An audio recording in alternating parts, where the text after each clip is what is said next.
চাকরির পরীক্ষার লিখিত অংশ, এমসিকিউ অংশ কিংবা বিতর্ক, অথবা হোক আপনার আন্তর্জাতিক নলেজ জানার ক্ষেত্রে আপনি বইপত্র পড়া শুরু করতে চান। এবং অনেকেই বলেন যে আমার কি বই পড়া দরকার, কি বই পড়া দরকার তার আগে আমাদের জানা উচিত যে আমাদের আসলে আন্তর্জাতিক ব্যবস্থা, আন্তর্জাতিক রাজনীতি জানার ক্ষেত্রে কি কি ধরনের জ্ঞান দরকার।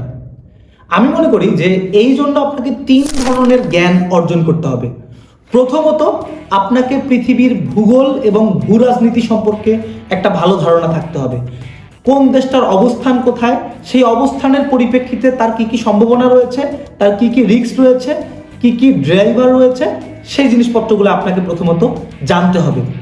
দ্বিতীয়ত, আপনাকে জানতে হবে এই যে পৃথিবী রয়েছে, এই পৃথিবীটা আজকের অবস্থানে কিভাবে এখানে এসে পৌঁছলো, এবং এই যে লম্বা ইতিহাস, এই ইতিহাসে তার কে বন্ধু ছিল কখন, তার কে কখন শত্রু ছিল, এই জিনিসপত্রগুলো জানতে হবে। আর নাম্বার 3, আমাদের যেটা জানতে হবে যে এই যে পৃথিবী বা ওয়ার্ল্ড অর্ডার বা বিশ্ব ব্যবস্থাপনা, এই বিশ্ব ব্যবস্থাপনাটা কিভাবে কাজ করে, এখানকার পররাষ্ট্রনীতি, এখানকার বন্ধু শত্রু নীতি, কি কি প্রিন্সিপাল, কি কি হচ্ছে থিওরিটিক্যাল ডিসকাশনের উপর দিয়ে কাজ করে, সেই জিনিসগুলো জানতে হবে। তো এই 3 ধরনের নলেজ যদি আমরা জানতে চাই, তাহলে আমি 3টা প্রাইমারি বই আপনাকে এখানে সাজেস্ট করব। যদি আপনি আন্তর্জাতিক রাজনীতি সম্পর্কে বা আপনার বিসিএস চাকরির পরীক্ষা কিংবা হচ্ছে আপনার বিতর্ক উন্নয়ন করতে চান, সেক্ষেত্রে 3টা বই আপনার প্রাইমারিলি পড়া উচিত। তারপরে আপনি বুঝতে শিখবেন যে আপনার আরো কি কি পড়া উচিত। প্রথম বইটা হচ্ছে prisoner of the geography.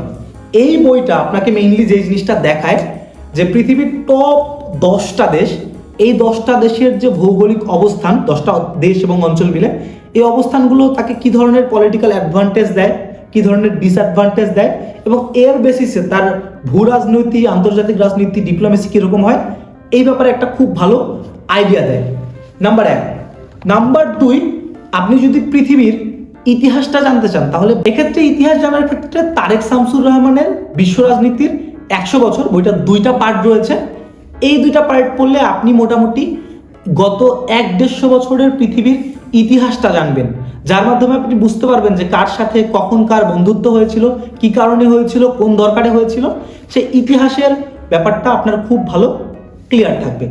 Number 3, আপনাকে যদি থিওরিটিক্যাল ব্যাপার স্যাপারগুলো বুঝতে হয়, পররাষ্ট্রনীতি কিভাবে কাজ করে, একটা দেশ একটা দেশের বন্ধু হয় কেন, শত্রু হয় কেন, অর্থনৈতিক রাজনীতিটা কিভাবে কাজ করে, কিভাবে আন্তর্জাতিক জোটের রাজনীতিগুলো কাজ করে, সেজন্য আপনাকে পড়তে হবে বাংলা ভাষার লেখা সব থেকে ভালো বই আমি বলবো এই রিলেটেড, সেটা হচ্ছে anatomy of world politics, Miraj Mia ভাইয়ের।